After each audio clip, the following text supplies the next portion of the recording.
Hey there, folks. Jason here again from Blue Label Bastards Wargaming, and I wanted to give an update because I finally finished a project that's been a good developmental experience for me as a modeler and painter. As you know, I have been trying, and I apologize for the messiness of the hobby desk. Hopefully I'll be able to clear some more stuff off of it now that I have this out of the way. What is this, you may ask? Well, if you remember a while back, and I haven't done too many updates on this, just because I found myself just wanting to push through. If you're on Google Plus, you'll see that I posted some pictures. Maybe I'll actually add those into the end of this. Anyways, I've been working on something called Project Fire Raptor, and what I was working on was Forge World puts out a kit. Essentially, it's a gunship for Space Marines that I wanted to have for my Imperial Fist Force. And so I finally finished it up. I wanted to get it done for Ringo Simpkin's 1-year channel birthday special. And yesterday or the day before, I forget which I finished it up. So what I'm going to do first is, because I don't have my good camera, it's being loaned out, I'm going to do a pull away shot, and then I'll zoom up for some close-ups and maybe some photographs at the end. It's not even really fitting in the camera, and I've got the tripod the whole way up here. So you can see kind of how big the model is. And if you watched the previous video on this, you know I had kind of a heck of a time getting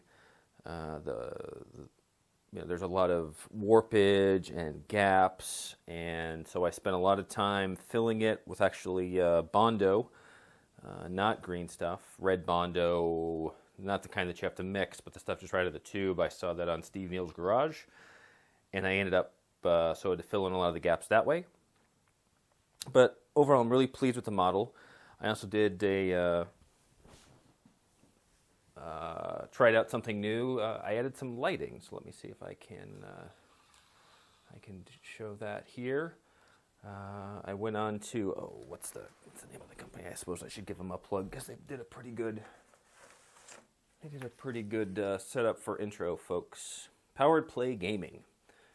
I went through them, and because I'm not an electrician, electrically minded, or anything like that, so they have pre-set up circuit boards where you can have different lighting effects and things. And I don't know how well it's going to show up here, but what I did is I left this part off, and here's the circuit board in here, and I stuck the battery inside. So let me just turn this on. Hopefully it'll show up. Yeah, maybe. Yeah, there we go. So is that? Yeah, it's kind of showing up. So what I did was I ran wires on the inside, or lights on the inside, to color the cockpit blue. I chose blue because that's what all of my Space Marine islands are colored too, so I thought that would match, and you're getting kind of a weird glow because you're seeing the light bulbs there, but on the inside of the model. And then I've got a kind of an oscillating red light, so it's a little Cylon-ish, and then just a white spotlight out the front. But when I did this, though, I had to do a lot of what's called light blocking, so I had to make sure that all the pieces matched really well, because you don't want to have light showing through the model. When you're playing it, it would look just kind of goofy. So here's a quick turnaround. Did the yellow with the airbrush, which is very challenging. I'm still really learning the airbrush. I did a fair bit of weathering on it, just because the rest of my army is pretty heavily weathered. And I tried using some of the AK Interactive stuff, and I just think I'm not getting the hang of it. A lot of that, for the fuel stains and everything, well, there's not an obvious place in the model where fuel goes in and stuff. So I especially dirtied up the areas around the engines. Again, I'll come in a little closer with some other close-ups on this. So on the whole, the assembly, if I could give a couple tips, buy yourself a heat gun, because I found that when you're putting these kind of things together, with the warpage, you can run it under hot water and bend the pieces back. Just with a heat gun, as long as you're careful. There's one place on here where I was not careful. And they actually burnt a hole in one of the pieces a little bit. I was able to turn that into something that looks pretty cool now, but we'll get into that later. So the assembly wasn't terrible. It's just I don't have a lot of experience with this kind of thing. So it was a good learning experience. I'm not sure I want to jump on another major Forge World project anytime soon, or at least a vehicle. Certainly not anything like a Thunderhawk or a Titan or anything like that. So here's the overview. You can see how big it is. That's a full-size Space Marine flying in there. That's from the I keep forgetting the name of the goofy GW looking model, the regular GW model. But you just kind of, this is partially plastic, partially resin. And I put the auto cannon options on here. The turrets can turn. They can elevate too, but it doesn't really work that well. So anyways, I will come and zoom in and give you a little bit more of a close-up here, and then I think I'm just going to put this video out and might post some other photos later because I'm not sure exactly when we're going to get our good camera back. So I will be right back in a second with some close-ups. Okay, here's some extreme zoom. So I'll just go slowly around the model again. The blue light's showing up pretty well here, although you can see the bulbs if you look kind of straight on. The bulbs at the bottom. I actually have two blue LEDs and one white one to add a little bit more in there, but you see you get hopefully you can see on the camera, we'll see how well that shows up. You should get a nice blue effect. The one thing I did have a little bit of a challenge with is if you see the blinking red light here, I painted inside and around this plastic piece here. I had to drill both the center holes out. You can see that the red light, because it's so strong, it shines through the paint. I just think that's something I'm going to have to deal with.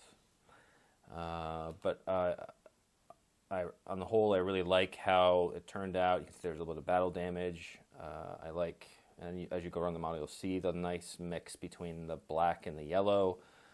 I was a little nervous initially because there's not a whole lot of paint schemes out there for me to emulate, so I just kind of went with it, and it came out really well. Let me zoom in here. If you can see right here,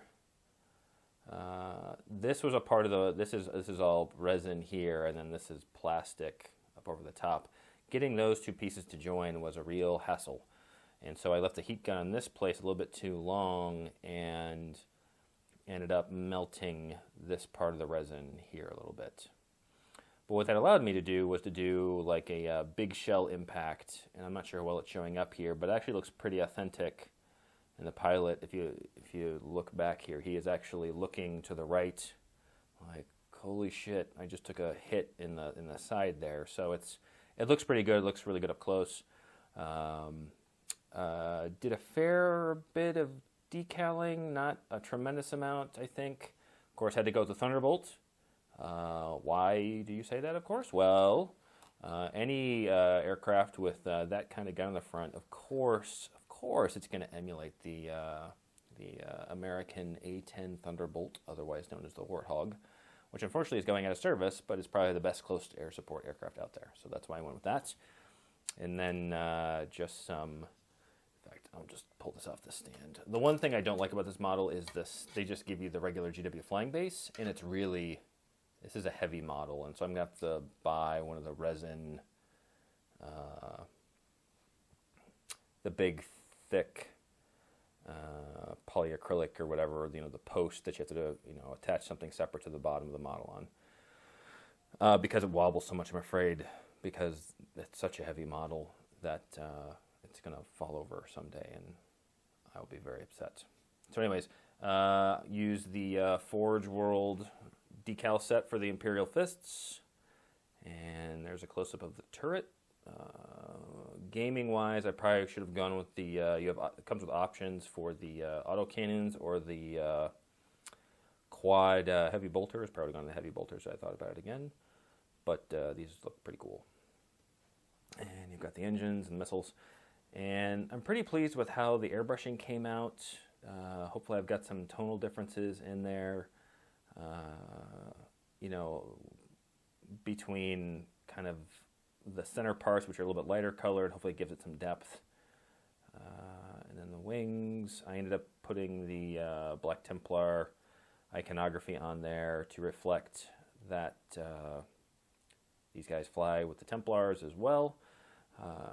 The ultimate plan is to have the Imperial Fists with Black Templar allies, so it'll be kind of fluffy that way.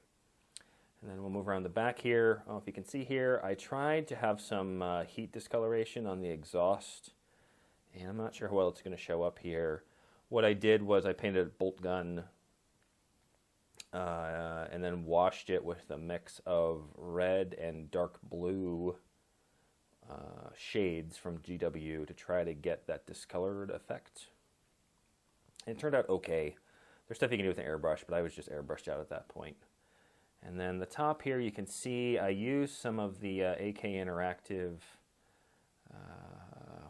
One of them was fuel stains, the other one was like oil stains, I think, to give a little bit of color with the engines and just show how things kind of been leaking a little bit. It's been in combat for a while, so people haven't really been keeping the thing clean. I also tried to do a little bit with some brass pieces, and it hasn't. I just got to figure out how to do it. I think I'm missing something here. So what I did was I took one of the brass Imperial Fists and put it on the back, and then just painted it. I feel like there's a real trick to doing this. I'm not quite sure what it is yet. So let's look here at the bottom. Here's a nice picture of or the nice shot of the guns, which I think look pretty badass. And then over on the other side, kind of same drill. Got the 7 for the Imperial Fist for the 7th Legion. And really that's it. So it's not going to be a whole lot different on this side. You got the gun. For some reason this side swivels a lot better than the other side. I'm not really going to tear the thing apart to try to look for it again. But this shows up here. Pretty pleased with some of the battle damage. Again, don't want it too damaged. Want it a little damaged. And so that's it. And pretty bright lights there. So that is the end of Project. I will switch the camera over. Bloop. Project Fire Raptor. I'm gonna post some pictures.